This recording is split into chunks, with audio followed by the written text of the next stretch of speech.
Vamos meditar um pouco na palavra de Deus? E eu quero, nessa tarde, ler alguns textos com os irmãos, e quero começar no livro de Daniel, capítulo de número 9. Gostaria que você tivesse com a sua Bíblia, seja de papel, no smartphone, atento, e para nós lermos a palavra de Deus nessa tarde. Nós vamos meditar num tema sobre três práticas de um vencedor. Qual é o tema? Tem aqui na tela já? Não fizeram? 3 práticas de um vencedor. Esse é o tema do nosso sermão nesta tarde. E a primeira prática é orar. Diga, orar. 3 práticas de um vencedor.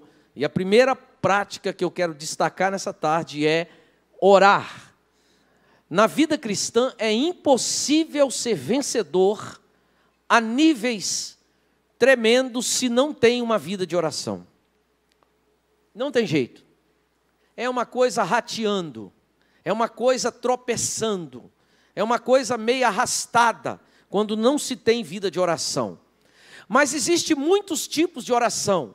Mas eu quero pontuar esta oração de Daniel como uma das mais importantes na vida do crente.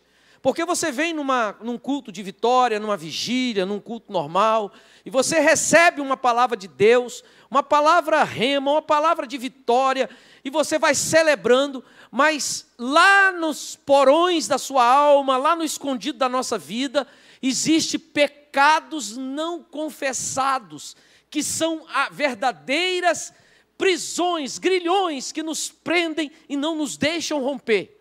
E um dos tipos de oração é a oração de confissão. E é o que nós temos aqui no capítulo de número 9. Quando Daniel vai orar a Deus, e aí ele começa no versículo 13. Olhe comigo no 13. Aliás, se você está com a Bíblia aberta no capítulo 9... olha o 4, versículo 4, vamos caminhando aqui. Olha a oração de confissão, que quebra os grilhões, que quebra a legalidade do adversário na nossa vida. O capítulo 4, o versículo 4 diz assim: orei ao Senhor meu Deus, confessei e disse: Senhor, Deus grande e temível, que guardas a aliança e a misericórdia para com os que te amam, e guarda os teus mandamentos. Temos pecado, versículo 5, e cometido iniquidades, procedemos perversamente, fomos rebeldes, apartando-nos dos teus mandamentos e dos teus juízos, versículo 6, e não demos ouvidos aos teus servos, aos profetas que falaram e tal. Então aqui, olhe para cá, Daniel começa a confessar o seu pecado, a pedir perdão a Deus, porque aquele pecado, o pecado do povo, os levou a uma situação lastimável. Havia já 70 anos, quantos anos? 70 anos de cativeiro babilônico, de sofrimento, de lutas, e agora Daniel entende que é hora de acabar com isso, de mudar aquela situação, e ele começa a confessar pecados. Irmãos, na ceia do Senhor é-nos dito: examine, pois, o homem a si mesmo, e assim coma do pão e beba do cálice. Não é só na ceia que a gente se examina, mas é todos os dias, porque os nossos pecados fazem separação entre nós e Deus. Às vezes, sabe, irmãos, é igual Sansão. Sansão disse assim: eu vou me levantar e vou destruir os inimigos. Aí a Bíblia diz assim: mas ele não sabia que o Espírito de Deus não era mais com ele. Ele disse: eu vou derrubar os meus inimigos como eu sempre fiz. E quando ele foi, ele se deu mal, porque o Espírito de Deus não estava mais sobre a vida dele. Na Bíblia nós vemos muitos homens que perderam a unção de Deus, e seu fim foi trágico. Por exemplo, como Saul, o rei Saul. Por exemplo, como o próprio Judas, que viveu no meio da glória de Deus, viveu junto com Jesus, mas nunca se deixou ser mudado por Jesus, nunca abriu o coração. Quando você vai em Marcos 5, se não me falha a memória, em Marcos 5, então Jesus olha para alguns homens e diz assim: nunca vos conheci. E aí aqueles homens olham e dizem assim: mas Mas Senhor, como que o Senhor nunca me conheceu? Eu expulsei demônios, eu orei por milagres, eu preguei o Evangelho. E Jesus disse assim: você fez isso tudo, porque meu nome é poderoso, mas você nunca me deu o seu coração. Apartai-vos de mim para o fogo eterno. Existem pessoas, irmãos, que convivem, mas eles não querem abandonar pecados. Existem pessoas que vêm para a igreja, quando termina o culto, ele vai para o motel, ele vai para droga, ele sabe, irmãos, isso não é um acidente, é uma prática contínua na vida daquela pessoa. E ela está se enganando. Ele pensa que está sendo abençoado, mas na verdade ele está se enganando, ele está caminhando para o próprio precipício. E a palavra de Deus diz que o pecado faz separação entre nós e o nosso Deus. E a palavra de Deus diz, ele diz: Senhor, Senhor, mas eu fiz tanta coisa em teu nome. Fala: Pai, você fez por conveniência, mas você não me conhece, você não sabe quem eu sou. Aqui nesse capítulo, irmãos, Daniel começa a confessar pecado. Uma atitude de um homem vencedor é ele ser quebrantado, sabe, irmãos, ele pedir perdão aos seus pecados. Todos erramos, todos falhamos, todos pecamos, mas nós precisamos pedir perdão a Deus e confessar o nosso pecado. E aqui no capítulo 9, ele começa a confessar. E agora olha o versículo 13 comigo. Ele fala assim: Senhor, eu estou pedindo perdão aqui não porque eu mereço, não porque eu sou bom. Olha o que ele está dizendo aqui, implorando o favor do nosso Deus. No versículo 18. No versículo 18 ele diz assim: eu estou fiado na sua misericórdia e não na minha justiça. No final do 12 ele diz assim: inclina, ó Deus meu, os ouvidos e ouve, abre os olhos e olha para a nossa desolação, para a cidade que é chamada pelo teu nome, porque não lançamos as nossas súplicas perante a tua face.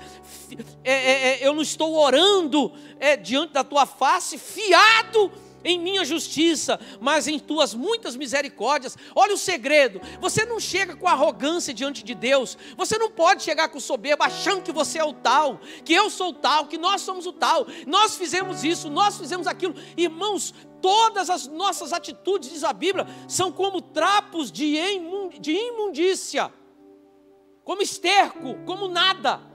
Eu ajudei o pobre, eu ajudei não sei o quê. Não, irmãos, não. Nós servimos a um Deus santo. E nós temos que chegar com humildade diante de Deus e dizer, igual Daniel disse aqui, no versículo de número 18, ele diz assim: eu não estou confiado na minha justiça, mas eu estou confiado na tua misericórdia. É assim que você tem que chegar diante de Deus, com humildade, confessando os seus pecados e dizendo: Senhor, eu sou um pecador. Agora vai comigo no versículo 13. No versículo 13 ele diz assim: implorando o favor do Senhor nosso Deus, para nos converter ao final das nossas iniquidades e nos aplicarmos à tua verdade. Ele está dizendo assim: Senhor, eu dependo do Senhor para mim me quebrantar de verdade. Eu dependo do Senhor para reconhecer os meus erros. Ele está dizendo: Senhor, me faz reconhecer os meus erros. Isso é obra do Espírito Santo. Que às vezes o homem acha que ele não precisa de Deus. Ele acha que ele se basta. Ele vai levando a vida. E aqui Daniel orando, confessando pecado, ele fala assim: Senhor, por favor, eu estou te implorando. Versículo 13. O favor do Senhor. Converte meu coração. Converte a minha vida. Ele diz aqui a Deus. E ele pede. Irmãos, nós precisamos de uma igreja, de um povo quebrantado. Davi cometeu pecados terríveis, mas Davi tinha pode tocar mais alto um pouquinho. Davi tinha uma atitude muito forte. Quando ele pecava, ele corria aos pés do Senhor. Ele falava: pequei, errei, Senhor, perdoa. Irmãos, uma prática de uma pessoa vencedora é uma pessoa que, sabe, tem pecado que a gente nem sabe que a gente cometeu. A gente pega por palavras, a gente pega por pensamentos e a gente pega por atitudes. Às vezes a gente julga, a gente fala demais, sabe, irmãos? E nós precisamos, e Satanás fica nos acusando. A Bíblia diz que ele é acusador, mas quando você pede perdão, Então o Senhor, aleluia, Ele perdoa e troca suas vestes. Quando Satanás vai acusar e fala: ei, pode parar. Se Hitler, aquele homicida de mais de 6 milhões de judeus, 6 milhões de judeus, se convertesse e pedisse perdão de verdade ao Senhor, ele seria perdoado e receberia vestes brancas e iria morar no céu. Uma prática de um vencedor é confessar seus pecados em nome de Jesus. Só em nome de Jesus que funciona. Só o sangue de Jesus perdoa pecado. Só. Não precisa de Maria, nem de Paulo, nem de Pedro, nem de igreja, nem de padre, pastor. Não, só do Senhor Jesus. E Daniel era um homem que entendia. Irmãos, Daniel vivia na Babilônia. Alguns estudiosos creem que, você sabe que Daniel tinha uma sabedoria acima da média. Quando todo mundo tirava 10, ele tirava 100, tirava 1000. Quando fazia uma pergunta para ele adivinhava. Daniel não tinha limite. Diz a Bíblia que eles eram 10 vezes mais preparados do que os outros concorrentes dele. Daniel só foi crescendo no reino da Babilônia. No reino da Babilônia. Deus colocou a mão sobre ele. Você sabe, Daniel foi jogado na cova dos leões. Os amigos deles foram jogados nas fornalhas. Diz os estudiosos que ele era eunuco. Ele foi capado, castrado. Já estava de idade, mas era um homem cheio de Deus. E quando ele foi dobrar o joelho, irmãos, ele orou, ele disse assim: não pode continuar nessa miséria, não pode continuar desse jeito, tem que mudar. Ele olhou para a cidade de Jerusalém, estava destruída, Israel destruída. Ele disse: Deus, é o teu próprio nome, porque nós somos a imagem de Deus. Ele disse: Senhor, não podemos ficar assim, rastejando o Senhor. E aí ele começa a confessar pecado. Pecado dele, sim. Pecado do povo todo. Ele começa, ele põe no plural. Ele diz assim no versículo 7: a nós cabe ficar corado de vergonha. O corado de vergonha, a cara fica vermelha de vergonha pelo pecado. Ele diz, versículo 8, ele diz: o Senhor, a nós pertence, versículo 8, o corar de vergonha. Do capítulo 9, estamos cobertos de vergonha, ele diz. E assim ele vai confessando o pecado. E aí chega no versículo 19. E o versículo 19, ele faz essa oração. Então, irmão, se você quer ser um vencedor, adote essa oração. Versículo 19, ele fala assim: ouve, Senhor, minha oração. Depois ele diz assim: perdoa, Senhor, a minha oração. Depois ele diz assim: atende e age. E aí ele não se cala, aí ele fala a quarta palavra. A quinta palavra ele diz assim: e age rápido. Diga comigo assim: ouve, Senhor. Ele diz: perdoa. Ele diz: atende e age. E no último lugar ele diz assim: age rápido, não retardes. Vai rápido, Senhor, vai rápido. A vida está passando, eu tenho pressa, Senhor, por favor. Eu sei que um dia é como 1000 anos como um dia, mas eu não tenho esse tempo todo. Eu sei que Abraão esperou até 100 anos para ter um filho, mas eu também não tenho esse tempo todo. Age, Senhor. Ele ora com intimidade diante de Deus, e Deus está procurando pessoas que tem essa coragem de orar com intimidade, que chega com humildade diante de Deus, como Daniel, e diz: ei, Senhor, olha aqui, tem misericórdia. Até para se arrepender a gente precisa de Deus. Até para se arrepender a gente precisa de Deus. Tem gente que não derrama uma lágrima diante de Deus há muito tempo. Há muito tempo, irmão, pede a Deus para quebrantar seu coração. Você não sabe que glória é dobrar o joelho e chorar na presença de Deus. Nós que somos homens, você que é mulher e é forte, mas lá na presença de Deus a gente se sente um nada, um menino, e a gente chora, e chora muito. Mas quando a gente levanta, a gente é outra pessoa. É ali que a gente tem que afogar as nossas lágrimas, não é como o mundo faz no copo de cerveja, e depois está tudo pior. Essa semana passando na Avenida Central, eu estava passando, encontrei um amigo meu de infância. Eu falei: ei, fulano, ele nem me conheceu. Aí ele veio, conversou comigo um pouquinho. Ele falou que está morando aqui de volta. Eu falei: eu quero encontrar com você. Mas eu olhei para o semblante dele, irmãos, como estava um semblante sofrido. sofrido, acabado. E em poucos minutos que eu fiquei com ele, assim, minutos, eu estou no sinal praticamente, atravessando, estava no veículo, passando, e foi, fulano, ele parou, eu vi, falei, meu Deus, o que o pecado faz? Pecado é para ser riscado da nossa vida, irmão, que ele traz maldição.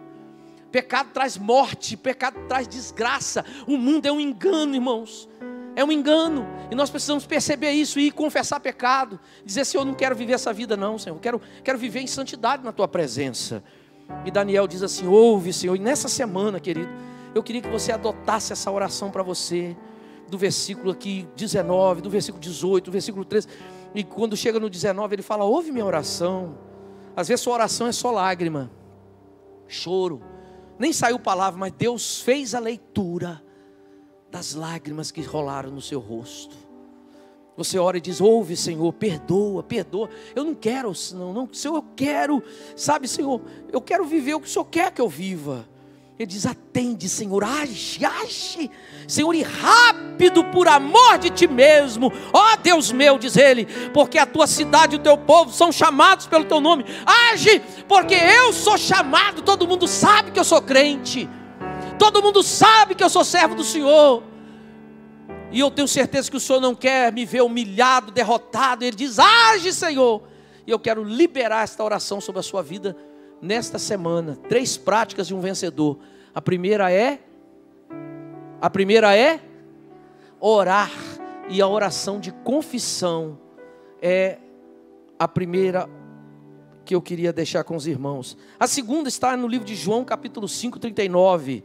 Vai para lá rapidamente. João 5, 39. Quem está entendendo, diga amém. Aleluia. 5, 39. A palavra de Deus diz assim, examinai as escrituras, porque vós julgais ter nela a vida eterna, e são elas mesmas que testificam de mim. Vamos ler juntos? 1, 2, 3, vamos lá? Examinai, cadê o texto na tela? Examinai as escrituras, porque vós julgais ter nelas a vida eterna, e são elas que falam de mim. Ele está dizendo em outras palavras, leia a Bíblia, conheça a Bíblia, busque sabedoria na Bíblia, porque elas falam de mim, elas falam do meu poder, diz o Senhor, elas falam do reino de Deus. E aí quando você vai em Daniel, capítulo de número 11, versículo 32, a Bíblia diz assim, o povo, Daniel 11, 32, parte B, diz assim, o povo que conhece o seu Deus se tornará cada vez mais forte. Põe a outra versão que eu sempre uso, por favor. O povo que conhece o seu Deus se tornará. Por que ler a Bíblia? Porque isso traz revelação ao nosso espírito, traz entendimento ao nosso espírito, sabe, irmãos? E aí a gente se torna forte, a gente se torna hábil, a gente se torna guerreiro. O povo que conhece o seu Deus se tornará forte, se tornará poderoso. Pessoas que se alimentam da palavra de Deus, pessoas que têm como prática 3 práticas de um vencedor. Primeira, oração. E nessa tarde, essa semana nós temos que adotar isso, oração de confissão principalmente. Segundo lugar, ler a Bíblia, conhecer a palavra de Deus. Sabe, irmãos, conhecer seus direitos, conhecer seus deveres, conhecer o que você não pode fazer, os seus limites, estão tudo aqui relacionado. Sabe, nós estamos vivendo um tempo muito difícil. Nesse púlpito aqui, nós já falamos de política, mas nunca falamos de políticos, é diferente.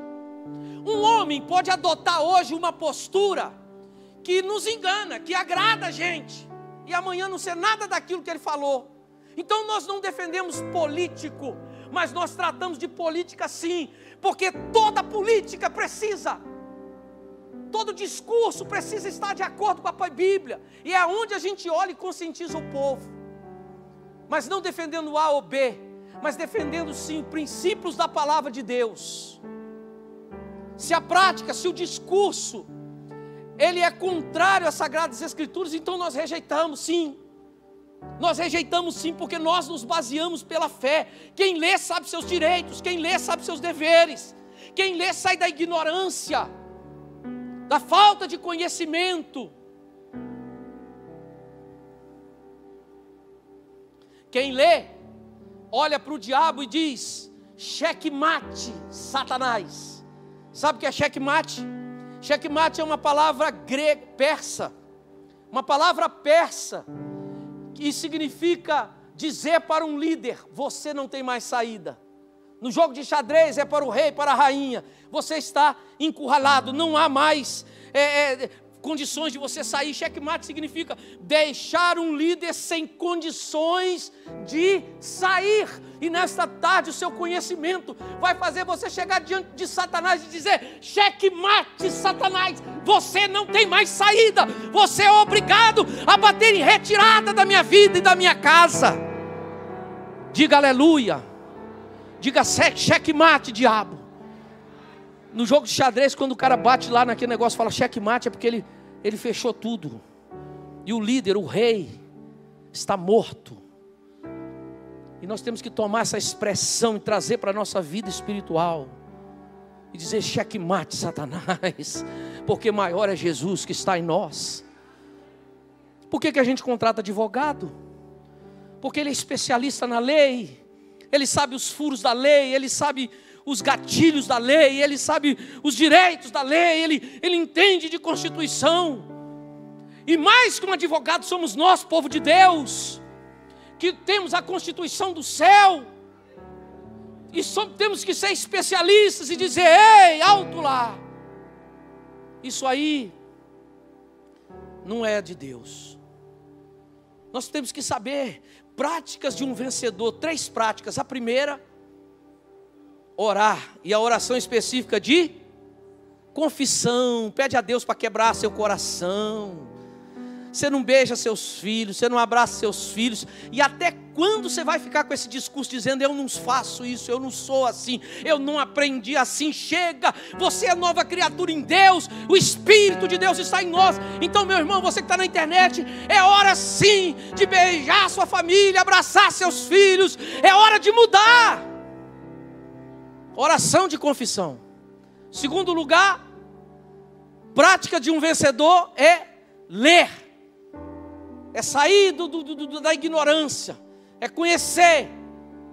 É buscar nesse livro sagrado. Esse livro é o único livro que, quando você lê, o autor está presente ao seu lado. O Espírito Santo. É o único livro. Livro mais lido, mais amado, mais perseguido, mais odiado, mais publicado. Ele é mais tudo. Toda a Bíblia é escrita pelo homem, mas inspirada por Deus. E terceiro e último lugar, ore, a oração de confissão. Leia, porque quanto mais lê, mais forte, mais saudável, mais abençoado você será.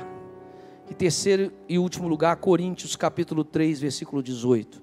Segunda carta de Paulo aos Coríntios, capítulo 3, versículo 18.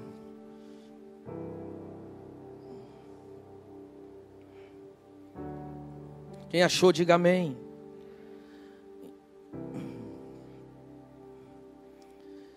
Ele diz assim: e todos nós, com o rosto desvendado, contemplamos por espelho, como por espelho, a glória do Senhor. Somos transformados de glória em glória. Diga: eu sou transformado de glória em glória. Diga: não de derrota para glória, mas de glória em glória. E na sua própria imagem, como pelo Senhor o Espírito. Ele diz que nós somos transformados de glória em glória. Nós somos transformados de glória em glória, não de derrota a glória. E examinando esse texto, essa palavra desvendado no grego significa descobrir, anakalipto, algo que está em você, um véu que está no seu rosto. Na medida que você progride no Senhor, algo que você se esforça, é como se um véu saísse do seu rosto, e você começa a ver coisas que você não via, e você começa a entender coisas que você não entendia. É como Jeremias 33:3 diz assim: clama a mim e anunciar-te-ei o quê? Coisas grandes e firmes que você não sabe, Em outra tradução diz assim: clama a mim e eu te responderei, e eu farei você alcançar. Pense em algo ali, em cima do telhado, ali no forro. Ele diz assim: eu farei alcançar algo que você não pode alcançar nem pulando, mas eu farei você alcançar algo que está além do seu alcance. E esse texto diz, irmãos, quando eu leio esse texto de glória em glória, desvendando o rosto, o Espírito Santo estava falando comigo sobre a questão da gente, em terceiro lugar, é sempre dar o nosso melhor, de glória em glória. Eu faço bem isso aqui, mas agora Deus vai me levar em outro lugar, e eu vou fazer bem também. Nós somos a nação da desonra, a igreja também. Nós não sabemos o que é honra. E eu estava falando para o grupo aqui, e eu estava dizendo da Copa do Mundo de 2014, quando a Dilma Rousseff, se ela é boa, se ela é ruim, se ela não presta, se ela presta, se ela não valeu nada, se ela vale, não é isso que nós estamos tratando aqui. Nós estamos falando do princípio de honra. Ela é uma autoridade, querendo você ou não. O princípio da honra é algo profundo que nós precisamos aprender. Não é só honrar pai e mãe, não. É honrar os princípios de Deus, os valores de Deus, a palavra de Deus, o pai e a mãe, o pastor, as autoridades. Quando Saul pecou contra Davi, Davi disse: não vou. Davi podia matá-lo. Davi tinha sido ungido de rei no lugar dele, mas Davi disse: eu não toco nele, é ungido do Senhor, Deus vai tratar com ele. Aí um outro homem lá desavisado, uma pessoa comum, foi lá e matou o rei, o escudeiro, aquela situação, e falou: mata esse homem. Como é que esse ousa tocar no ungido de Deus? Ainda que ele esteja errado, o problema é de Deus. Cuidado com a sua língua, cuidado com o que você fala, vigie suas palavras. A vida de muita gente não desata, irmãos, não desata porque ele não sabe o que é honra. Na mesa da casa dele, na hora do pão, dentro do carro, ele fala mal das pessoas, da sua liderança, dos seus familiares. Se eles fazem, o problema é dele, não faça você, porque você tem entendimento que Deus te chamou para dar sempre o seu melhor e conhecer o ministério de honra. A Dilma, em 2014, ela entrou no estádio para fazer a abertura da Copa do Mundo, e ela foi vaiada. E nós gostamos daquela vaia, muita gente gostou daquela vaia. Ela e o presidente da FIFA, que foi tido como corrupto, como não sei o quê, foi, você sabe, banido do futebol pela FIFA, foi aquela coisa toda. Mas ali, quando houve aquela vaia, deixando de saber, ela era uma autoridade. E por causa daquilo ali, alguns líderes espirituais disseram: isso não vai dar certo. Poucas semanas depois, o Brasil faz o maior vexame da sua história na Copa do Mundo, onde ele toma de 7-1 da Alemanha. Irmãos, a desonra, ela traz maldições sobre a nossa vida. Olha Davi, falou: não, eu não toco nele não. Eu não toco nele. Davi tinha toda a legalidade humana, mas Davi tinha discernimento. Sabe, irmãos, nós precisamos conhecer o reino de Deus. E aqui no versículo aqui ele fala de glória em glória. E eu quero desvendando o rosto, o que eu quero tratar com os irmãos é a terceira prática de uma pessoa vencedora. A primeira é orar, a segunda é ler a Bíblia, e a terceira, eu usei esse texto, é que nós devemos fazer tudo com excelência. Diga-se, excelência. Dá o melhor em tudo que formos fazer. E eu estava vendo um podcast de uma fuzileira americana, brasileira, e ela foi para os Estados Unidos, foi adotada e foi servir o exército, e ela ralou muito, fez a prova, ficou reprovada. Sei que ela conseguiu, e ela passou no exército americano, fuzileira. Não é só fazer o curso, é se formar. É receber depois a patente no uniforme. Ela recebeu, foi para o Iraque, foi para a guerra e até hoje está lá. E ela contando, ela disse assim, o exército americano não investiu 500 mil dólares em mim, não. Ela falou, nem $1 milhão eles não investiram. Eles investiram em mim $2 milhões no meu treinamento. Ela disse, eu fiquei prestando atenção no que essa mulher ia falar. Ela disse assim, o exército americano num fuzileiro investe mais ou menos a mais um pouquinho de $2 milhões. E ela disse assim, mas sabe o que a gente aprende? A gente aprende que quando a gente vai lavar banheiro, a gente lava com excelência. A gente dá o melhor da gente. Olhe bem, lavar banheiro, varrer o chão. Os militares brasileiros, seja da corporação militar, polícia militar, o exército, eu não sei a civil, mas tem um pouco disso. O militar, quando chega, o sapato dele tem que estar brilhando, a roupa engomada, a cama esticada. Quem serviu o exército sabe o que eu estou falando. Só que isso não passa para a nossa consciência, porque nós somos uma cultura de operários. Nós somos treinados para ser operários. Foram contadas mentiras e mentiras para nós. Quantos aqui são mineiros? Eu quero estimular você um dia que não é também, mas é brasileiro, aí a Ouro Preto, e visitar aquelas minas de ouro que tem por lá, e ouvir a verdadeira história que se conta lá, principalmente sobre os negros no Brasil. E você vai entender que os negros que chegaram aqui, na verdade, não foram trazidos enganados com uma promessa de emprego, dizendo, buscaram eles lá na África, negros que tinham conhecimento, eram verdadeiros engenheiros. Antes de Jesus, antes de Cristo, aqueles negros já eram cavadores de minas de ouro e diamante, lá na África. Eles eram detentores, o Brasil não sabia nada, nem a Europa sabia nada. Então como se minera, como se faz os túneis, como se acha, foram buscar os negros. E muitos deles vieram para o Brasil ensinar. E a grande maioria era dita assim, vão para lá que você vai ganhar muito dinheiro. Aí pegava famílias todas, quando chegava no meio do oceano, o filho ficava doente, porque vinha a família toda. Pega isso aí, joga no mar, joga a mulher também, acorrenta.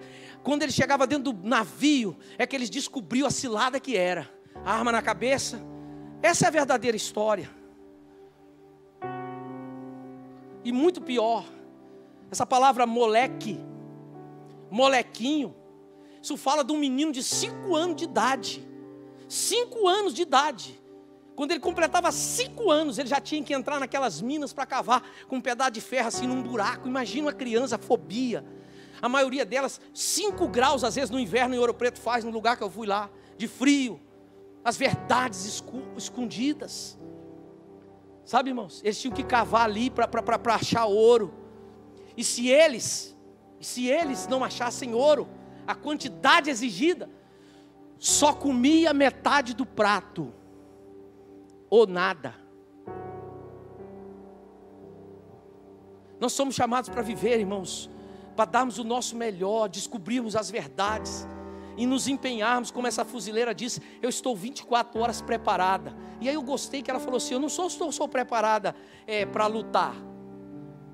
Olha a mentalidade, eu estou falando essa questão da mineração por causa da nossa mentalidade. Nós somos fomos criados para ser subservientes. Subservientes, é isso mesmo. A classe trabalhadora. Foi contado mentiras para nós, dizendo assim, não é que é mentira. Você que está na internet, não é que é mentira, é verdade. Mas não é toda a verdade, dizendo assim, o trabalho enobrece. Quem já ouviu essa frase, diga amém. É verdade essa frase. O trabalho traz dignidade, enobrece, é verdade. Esses dias eu vi uma sátira, há um tempo atrás. Não sei aonde eu vi, mas eu vi, talvez você viu também. O cara disse assim, eu vou trabalhar nada, eu sou mendigo pedindo aqui no sinal, eu vou fazer uma conta rápida com você, de 20 moedinha de 20, moedinha de 50, eu ganhei no dia R$80, Aqui, ó, poucas horas de trabalho. Fazendo a conta, quase R$5.000 no mês. Aí ele falou assim, quanto que ganha um professor? Aí alguém disse lá, ganha tanto. Fez a conta, o professor não ganhava nem a metade dele. Ele disse, que você é besta para ser professor. Você aqui, ó, eu como mendigo aqui, eu estou ganhando 3 vezes mais do que você. É verdade, ele está ganhando. Mas não tem dignidade nenhuma naquilo ali. Em que ele colabora para o Brasil?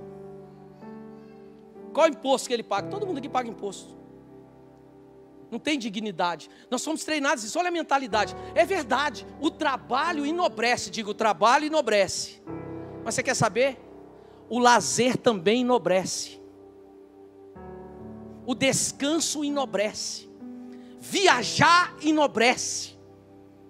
Prosperar também traz nobreza também. O trabalho, você está entendendo? Como que nós fomos criados? Qualquer coisa serve, não. Tudo que Deus criou com excelência. Salomão trabalhava com excelência. E Deus nos chamou para dar o melhor.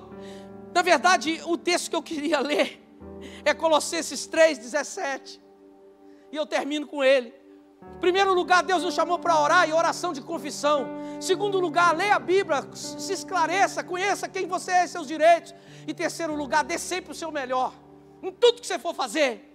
Mesmo que você não esteja no lugar que você quer hoje ainda, mas dê o seu melhor aqui, porque Deus vai te levar para lá de glória em glória. Tem gente que fala assim, eu vou dar o meu melhor quando melhorar. Não, irmão, para com isso, é conversa de perdedor. Dê o seu melhor hoje. Dê o melhor que você tem. Dê o seu melhor agora. Ai, que vontade de passar uma cera no meu carro e deixar brilhando. Mas eu não tenho carro, só tenho bicicleta. Passe na bicicleta. Porque é o que você tem. Quem está entendendo, diga aleluia. Diga, Deus me chamou. Não para ser meia boca, mas para dar o meu melhor. Para dar o meu melhor. Em tudo que eu for fazer.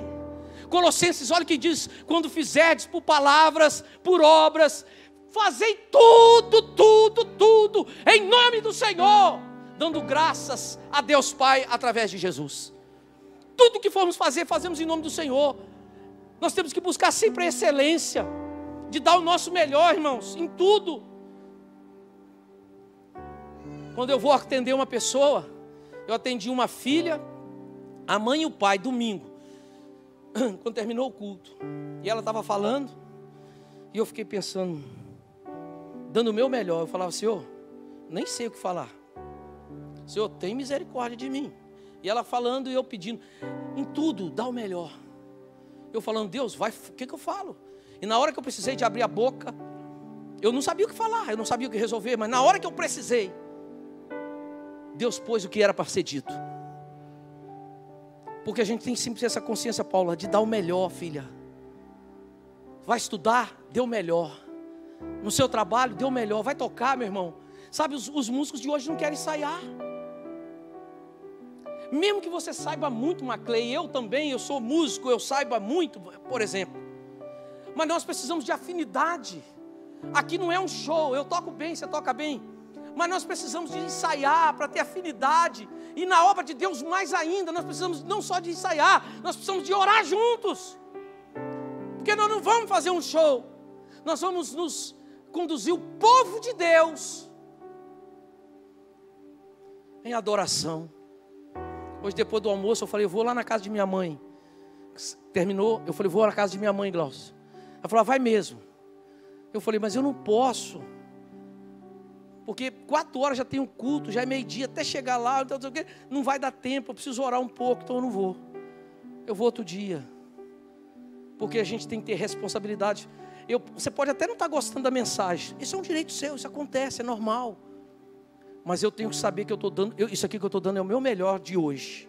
Eu estudei, orei, busquei para fazer isso aqui. Isso aqui não é uma comida requentada. Posso até ter pregado, mas isso aqui nasceu fruto de joelho. É mesmo, irmão, estou falando diante de Deus. Nós temos que procurar dar o nosso melhor sempre. Não fique... Não, dê o seu melhor. Lembre da ilustração. Eu quero encerar o carro, mas não tenho carro, tenho bicicleta, encere a bicicleta. Dê o melhor, faça o melhor com ela. Eu não moro onde eu quero. Onde você mora? Mora aqui? Dê o seu melhor ali. Qual o seu trabalho? Qual o seu ministério? Dê o seu melhor. Chegue cedo. Seu melhor. Sabe, quando a gente dá o melhor, a gente se destaca. A pessoa chega cedo. A pessoa dá o melhor. Ela chega numa empresa cedo. O patrão chega, ela está lá de banho tomado. Ela já passa a camisa dela hoje. Que ela vai, amanhã cedo ela tem que trabalhar. Ela passa hoje. Ela passa a camisa, deixa no cabide lá, tudo certinho. Tênis, meia, vai para a escola, ela faz a mesma coisa. Ontem eu fui no interior aqui. E aí eu e Glaucio se perdemos. E entramos dentro de uma fazenda. Mas quando nós vimos, nós estávamos dentro da casa da fazenda. Na casa. Aí eu falei, amor, isso aqui está parecendo o quintal dos outros. Aí vamos para lá. E nós fomos para o outro lado assim. Parecia que a estrada passava dentro, mas ao mesmo tempo. Aí entramos, fomos no outro curral lá embaixo. Depois voltamos. Falei, meu Deus do céu, Glaucio, nós estamos dentro da casa do homem. E aí ela falou assim, mas que casa, hein? Que fazenda. Aqui. Lá para dentro. Aí voltei. Quando eu voltei, tinha um homem a cavalo. Aí eu parei, buzinei ele. Falei, rapaz, estou querendo chegar em qual lugar? Acho que eu me perdi aqui. Falei, o senhor se perdeu, o senhor tem que passar o trilho do trem lá, não sei o quê, não sei o que. Explicou, lá embaixo. Eu falei, rapaz, você desculpa, eu tô dentro da... Eu falei com a minha esposa aqui agora, falei, eu acho que nós estamos dentro da casa de alguém. Ele falou, não, essa aqui é a fazenda do doutor fulano. Eu falei, eita Deus. Os doutores tinham que ser servos de Deus. Mas a gente não quer dar o nosso melhor, então a gente se contenta com qualquer coisa. Foi assim até agora, mas a geração futura não será mais assim. Quem pode dizer amém? Homens piedosos, cheios de doutores aqui quebrantados. Está entendendo, irmão? Porque o mundo vai ensinar você, não, agora eu sou doutor, eu tenho um anel de formatura, eu sou importante. Larga de ser besta. Marcos capítulo 8 diz que adianta o homem ganhar o mundo inteiro e perder a sua alma. Meu irmão, dê o seu melhor. No seu casamento, dê o seu melhor. Busque a excelência. Quando a rainha eu já contei isso aqui, a rainha de Sabá, quando ela vai visitar Salomão, ela ouve falar, ela vai visitar Salomão. Aí ela diz assim, meu Deus, tudo que me falaram de Salomão não é nem a metade. Diz que quando ela chega, sabe onde que ela vai? Na cozinha.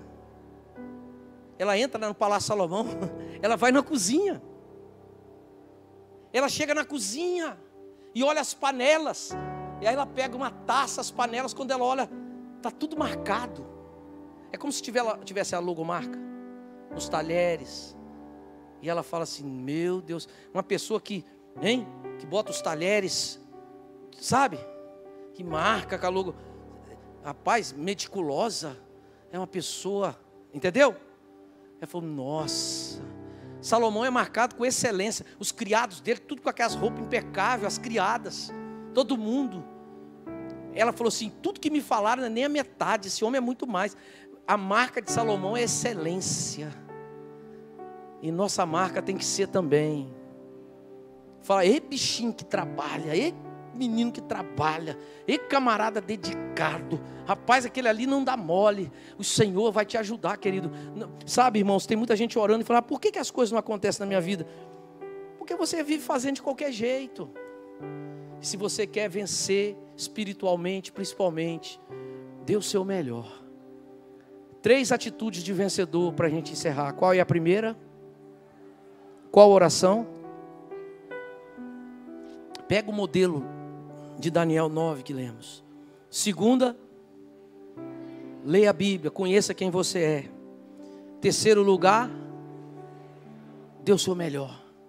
Você não está fazendo para o pastor, você não está fazendo para o homem, você está fazendo para o Senhor, diz Colossenses capítulo 3, versículo 18. Capítulo 3. Dê o seu melhor para o Senhor.